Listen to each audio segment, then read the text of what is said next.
The success direction has to be up and forward. So check out my success driveway. When you sprint up this driveway, or if you walk up it pushing a wheelbarrow full of heavy stuff, you get really puffed. And I'm sharing that with you because this is also an anti-depression driveway, and this is a very personal question. How often do you feel unhappy? How often do you feel dissatisfied with your life? How often do you wake up wishing that life was different? And sadly and unfortunately, there are millions of people around the world that wake up feeling that way every single day. They don't like their life. Now, technically, the brain doctors will tell you that that's depression. I'm not happy with my life. And there's a whole heap of checkpoints and symptoms and questions that you'll be asked to see if you are actually depressed. But ultimately, you have no purpose. You don't want to get out of bed, and you go for long periods of time where you don't like your life. Now, to me, that's all a horrible process, and I don't want to buy into that. And the reason for that is my success driveway. When you understand brain physiology, and because there are so many depressed people in the world, because I have wasted so much time, and when I say wasted, I say that with passion and enthusiasm, trying to inspire people to exercise, to change their brain chemistry, this is something I cannot understand. We've got children now who are depressed. We've got children on the most toxic antidepressant medications. We seem to go there first. Instead of, oh, my child's unhappy, let's get them outside in the fresh air and sunshine doing some exercise, getting puffed and changing their brain chemistry, we take them to the doctor, and the doctor puts them on a brain-altering medication. And obviously you can hear in my voice this is really a big challenge for me, because all I'm asking, if you are a parent, a teacher, a coach, a boss, a doctor, anybody involved with healthy brain, could you please study your brain physiology on how this all works? Because there's so much information about depression, anxiety, all the different brain diseases, and particularly the labels that we give to children. We give active children, naughty children, genius children, these labels that are usually negative. Why don't we find out first how the human brain works? And this is one of the things that when I've been with my clients, and I've been an exercise professional all of my life, and I've worked with people that have been depressed, that have been anorexic, bulimic, obese, anxious, suicidal, all sorts of horrible things. And they've asked me to go to the psychiatrist with them. So when I say to you I've regularly been to the psychiatrist, it's because I've been with my clients. And here's what's never happened. A psychiatrist, a psychologist, or a counsellor has never asked anybody that and this is my personal experience with hundreds of people, they've never said, why do you think you're depressed? Why do you think you're unhappy? Why do you think you feel this way? They just say, oh, you feel this way, take this medication.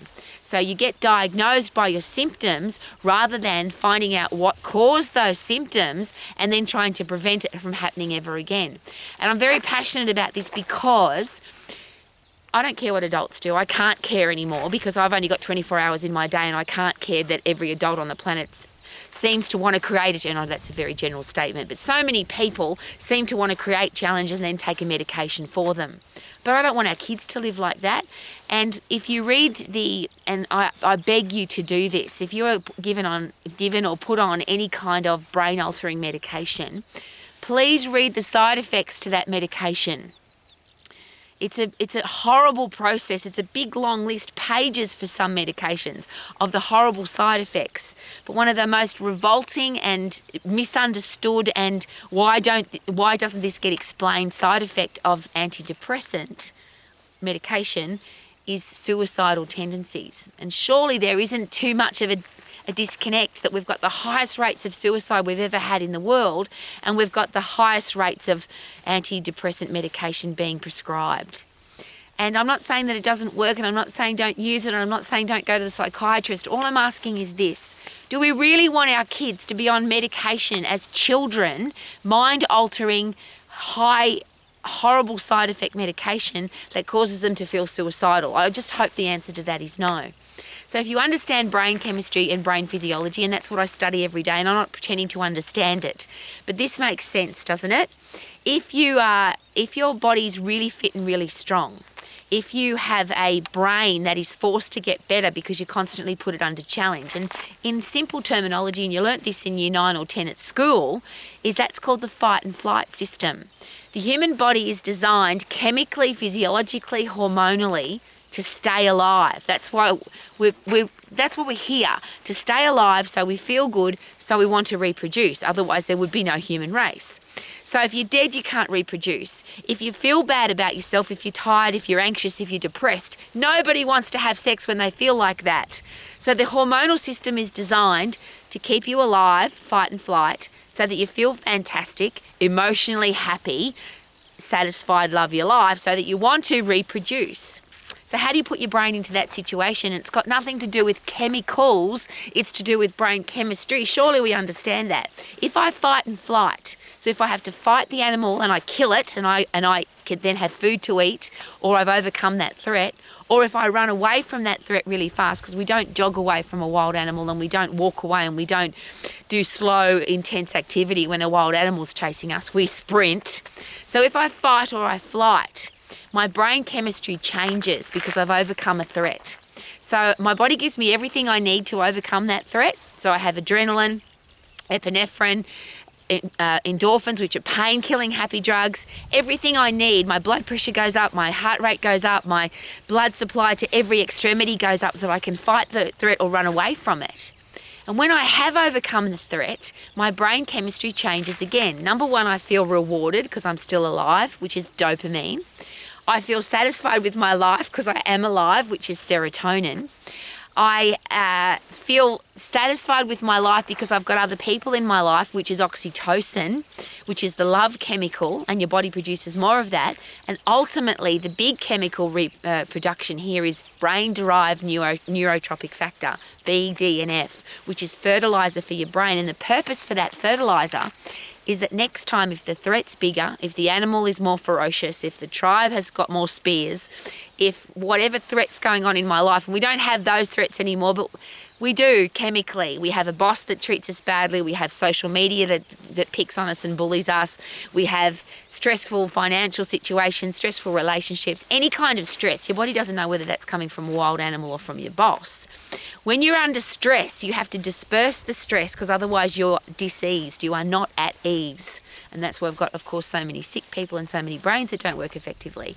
But when you overcome the threat, when you're really fit and really strong and you can overcome the threat, now you have a different brain chemistry, and the brain-derived neurotropic factor is the fertilizer that says next time she's got to be fitter, she's got to be stronger, she's got to be wiser, she's got to be smarter.